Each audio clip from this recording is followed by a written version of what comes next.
This irresponsible young man was drag racing, and unfortunately, he hit my car, totaled my car. I was not drag racing. We was doing a gender reveal. Things happen, but you know, I shouldn't have to pay for that. This is nuts. Plaintiff Sylvia Cruz claims the defendant demolished her car while drag racing through her neighborhood. She's suing for $5,000. Defendant Christopher Roper says he was simply celebrating a friend's gender reveal party and that his insurance completely covered the accident. So he owes her nothing. Well, this young man, irresponsible young man, was drag racing down my block. Apparently him and his buddies were having a baby shower. During a pandemic, he should have been at home like everybody else was. So I don't know whether he lost control, I don't know what happened, Your Honor, but he slammed into my car. I myself had to call his insurance company. They denied the claim because he only had liability. At the time he totaled my car was worth $20,000.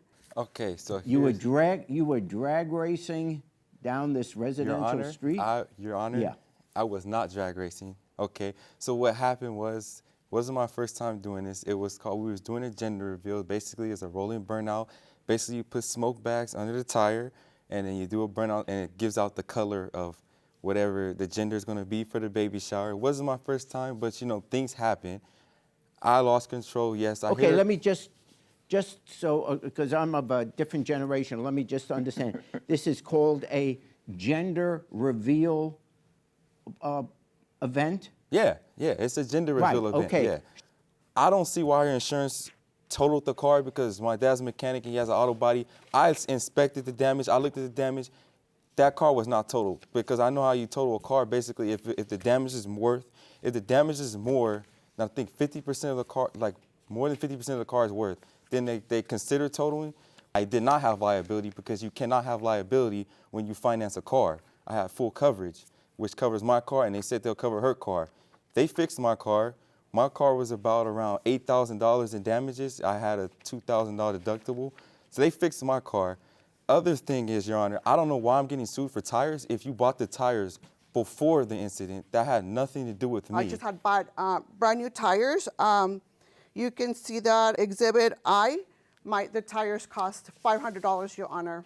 I'm sorry that I hit your car, that, like I said. I understand that, but still, the tires have nothing to do with what happened, so I shouldn't have to pay for tires. Her insurance company, or the insurance company, sent the check of what they were going to cover directly to Nissan. Yes. So they made the decision that the car was totaled. They sent the check to Nissan, but she still owed money on the car because the payments weren't done yet.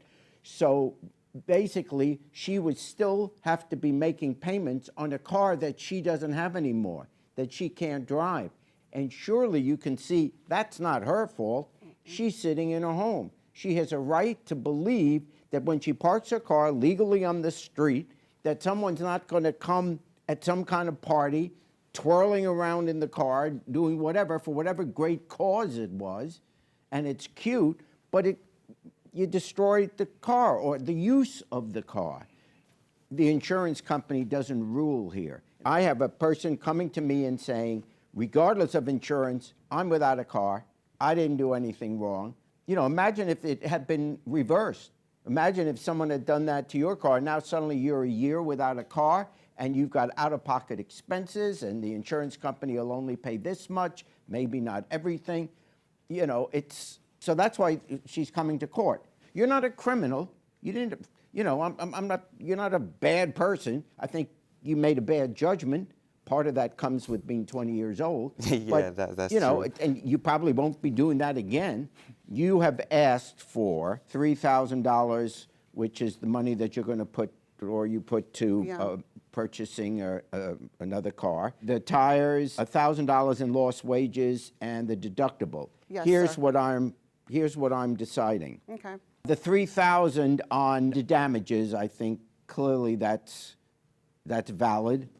And that's rather even kind of modest considering someone loses a car.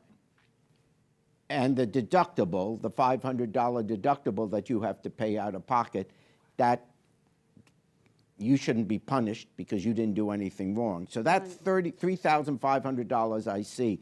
I'm not going to grant you the money for the new tires or even for the lost wages, simply because there was nothing that prevented you. I mean, it would be a little more difficult to get to work, getting someone to drive you, getting Uber, whatever. I understand that, Right. but I'm not going to grant you the money for the lost wages or the new tires, but you are going to get the $3,000 damage and the $500 deductible. So I find for the plaintiff in the sum of $3,500. Thank you, Your Honor.